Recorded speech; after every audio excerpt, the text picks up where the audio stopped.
Hello everyone, welcome to this video. We are doing question number 30 from H.C. Verma Concepts of Physics 1, Chapter 2 Physics and Mathematics. In this question, there are given 4 numbers and we have to find out the number of significant digits in each of these numbers. I have written down 4 rules to find the significant digits. According to the first rule, non-zero significant digits are always significant.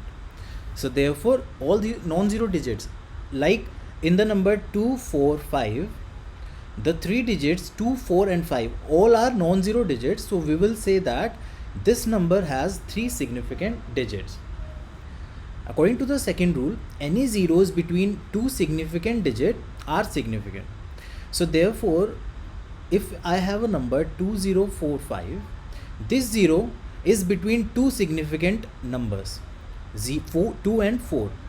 So therefore this 0 is also a significant digit. So therefore this number has 4 significant digits. According to the third rule, a final 0 or trailing 0 are significant in the decimal portion only. So suppose I have a number 20450. So this number has a 0 in between two non-zero numbers, and it also has a 0 in the trailing end. That means at the end of the number it also has a 0. So this 0 will not be considered as a significant. This is not a significant 0, but this 0 is a significant number. So therefore this number has 4 significant zeros, 4 significant numbers. And suppose if I have a number like this 2045.0, now as this number has a significant number, a 0 after a decimal, therefore I would say that this 0 will also be a significant 0. So therefore this number will have 5 significant numbers. Now let us move to the question. In the question, our first number is 1001.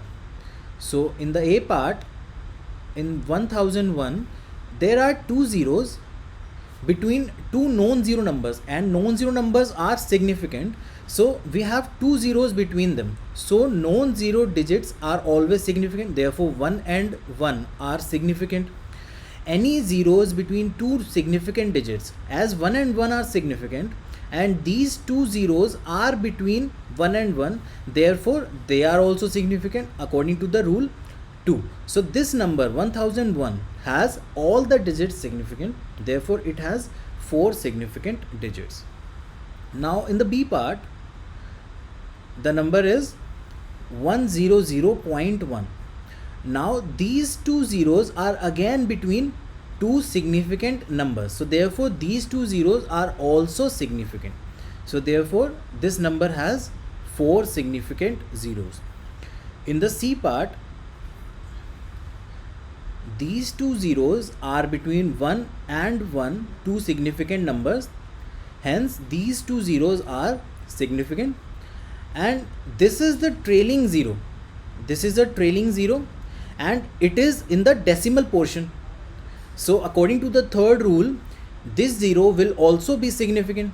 So this number has all the 5 digits as significant. So this number has 5 significant digits. In the D part, this 0 is in the initial at the beginning of the number, and it is not even in the decimal portion. So we can say that this is not a significant digit. These 2 zeros are in the decimal portion, but they are at the beginning of the number. So I will say that these 2 are also not the significant digits, because our rule says the final 0 or trailing 0. That means at the end of the number zeros. They are if in the decimal portion, then we will say that they are significant. But in this number, these 2 zeros are at the beginning of the number in the decimal portion. So we will say that these are not significant. These 2 zeros are between 2 significant numbers 1 and 1. So according to the rule 2, these 2 zeros are significant. So in this number, 1, 0, 0 and 1. These 4 digits are significant in this number, so I would say it has